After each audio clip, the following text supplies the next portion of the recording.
Hey, what's going on? You know who it is. You know what it is. All right, you guys, peep game. All right. Well, it appears that Dwayne Johnson really doesn't want to fuck with Vin Diesel anymore. Basically, Dwayne Johnson basically responded to Vin Diesel asking him to return to the Fast and Furious franchise. Basically, Fast and Furious 10. Keep in mind, it could be a ulterior motive, as Dwayne Johnson was hinting, because he believed that it's something behind it. He believed it's disingenuous.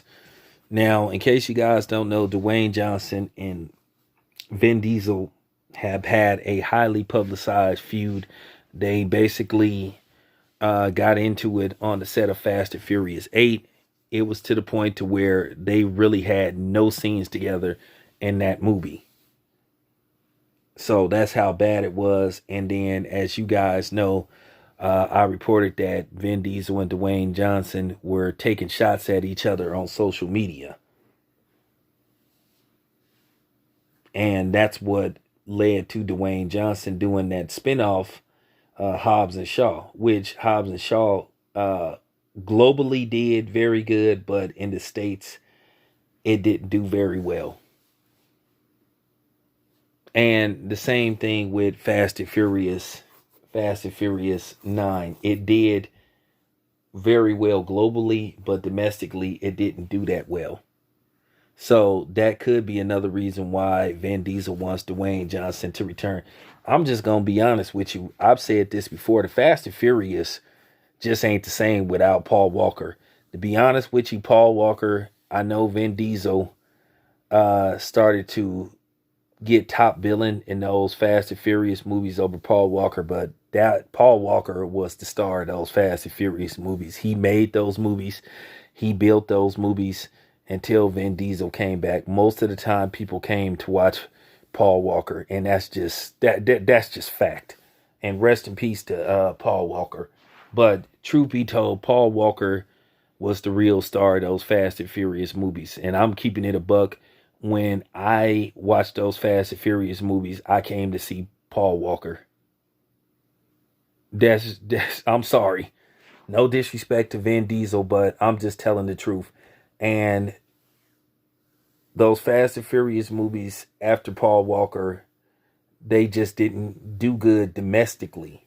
Like I said, they did good globally, but they didn't do good domestically, which means in the States, you know. But nevertheless, they did well enough for Universal to keep greenlighting these movies. Now, I think that's one of the reasons why they want Dwayne Johnson to come back, because they feel like he could help sell some extra tickets.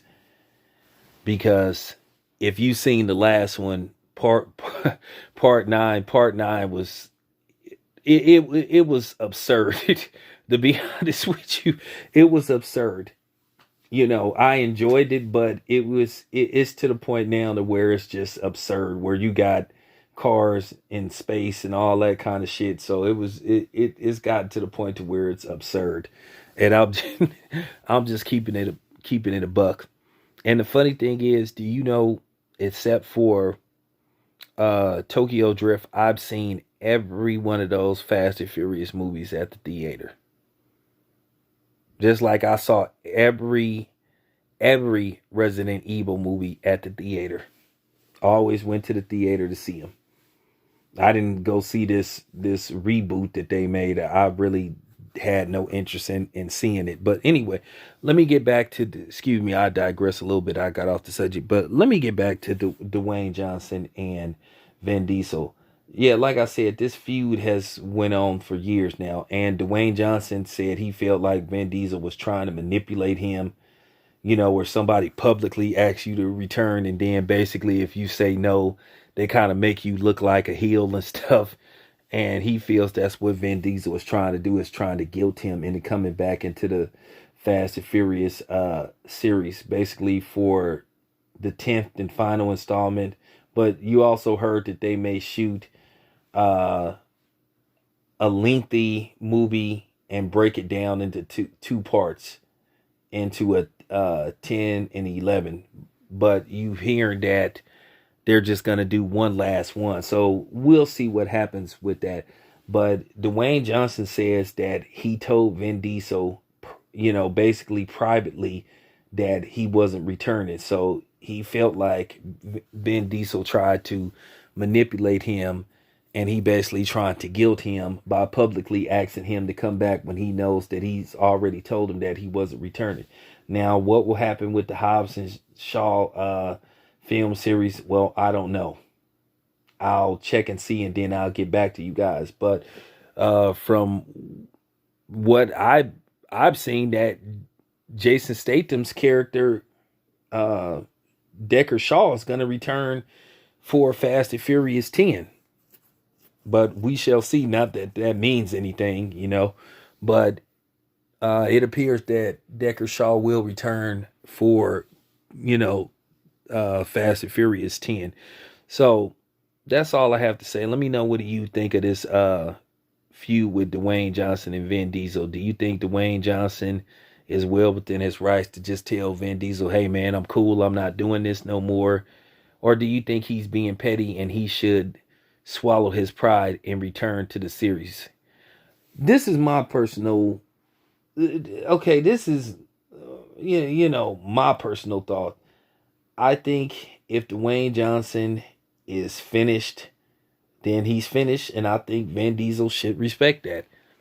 If he doesn't want to return, and he told Vin Diesel that he didn't want to return and he wasn't going to return, then that was kind of weak of Vin Diesel to publicly, ask him to return, knowing that he already told you he wasn't going to return. It does look like you are trying to guilt trip him. And if he says no, you're trying to make him look bad. This is a form of character assassination. Oldest trick in the book, where somebody fronts you off and making it look like they're extending their hand out to you when really it's the arterial motive behind it. So that's all I have to say. This your boy Town Biz. I'm out.